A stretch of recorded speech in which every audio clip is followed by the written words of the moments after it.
ఒక film star అన్యాయాన్ని ఎదిరించి ప్రజల గొంతు నేనవుతానంటూ రాజకీయాల్లోకి వచ్చారు. తాను తలుచుకుంటే సినిమాకి 100 కోట్లు సంపాదించవచ్చు. డబ్బు కోసమే అయితే తనకి రాజకీయం కూడా అవసరం లేదు. కానీ ఆ టైంలో జనాలను ఒకే ఒక మాట, అన్నొచ్చాడు, కాంగ్రెస్లో కలిశాడు, ఓడిపోతే ఇతను కూడా ఏ తెలుగుదేశంలోనో కలిపేసి మళ్ళీ సినిమాలు తీసుకుంటాడని అన్నట్టే ఆయన ఘోరంగా ఓడిపోయాడు. కానీ కట్ చేస్తే 100% స్ట్రైక్ రేట్తో మన ఆంధ్ర రాష్ట్రానికి డిప్యూటీ సీఎం అయ్యారు. తట్టుకోలేనంత పరాజయాన్ని చూశాడు, చరిత్రలో నిలిచిపోయే విజయాన్ని చూశాడు. మనిషి మాత్రం ఏం మారలేదు. ఓటమికి కృంగిపోలేదు, విజయానికి పొంగిపోలేదు.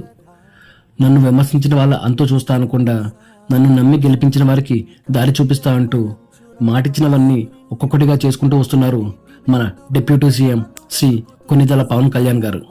ఇలాంటి ఒక లీడర్ గురించి తెలుసుకోవడానికి చేసిన రీసెర్చ్లో భాగమే ఈ పుస్తకం పవనిజం, సత్యమే అతడి ఆయుధం. ఇంకా ఈ పుస్తకం విషయానికి వస్తే దీన్ని 2 భాగాలుగా విభజించి చూడాలి. మొదటి భాగంలో ఆయన ఇష్టాలేంటి, ఆయన నమ్మే దైవం ఎవరు, ఇష్టమైన దర్శకులు, నటులు, అలాగే ఆయన అమితంగా చదివే పుస్తకాలు ఏంటి, స్కూల్ అంటే ఎందుకు అంత అయిష్టత ఏర్పడిందో ఆయన చెప్పిన మాటల్ని పుస్తకంలో రాశారు. అలాగే పరిటాల రవి గారు ఆయనకు గుండు కొట్టారని జరిగిన అసత్య ప్రచారానికి కూడా వివరణ ఇచ్చారు. ఈ విషయాలన్నీ చదువుతూ ఉంటే ఆయనలో ఉన్న ఒక యోగి, జీవితం పట్ల ఆయనకు ఉన్న ధోరణి, బాధ్యత గల పౌరుడిగా సమాజానికి ఏదో చేయాలనే తపన, ఇవన్నీ ఆయన మీద గౌరవాన్ని రెట్టింపు చేస్తాయి. ఇక రెండవ భాగం ఆయన స్క్రీన్ జర్నీ. ఆయన మొదటి చిత్రం నుండి అజ్ఞాతవాసి వరకు ఏ విధంగా కష్టపడ్డారు, సినిమాల ద్వారా సమాజానికి ఆయన ఏం చేయాలనుకున్నారో దీంట్లో తెలుస్తుంది.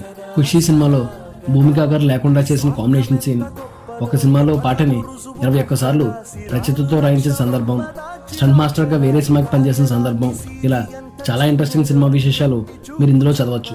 ఓవరాల్గా చెప్పాలంటే అసలు పవనిజం అనే పదానికి మూలం ఏంటి అనే క్యూరియాసిటీతో ఇలాంటి వ్యక్తి కోసం ఇంకాస్త తెలుసుకోవచ్చు అని ఈ పుస్తకం చదివా. అతని జీవితం అంతా ఈ బుక్లో ఉంటుంది అనుకుని మాత్రం పుస్తకం చదవద్దు.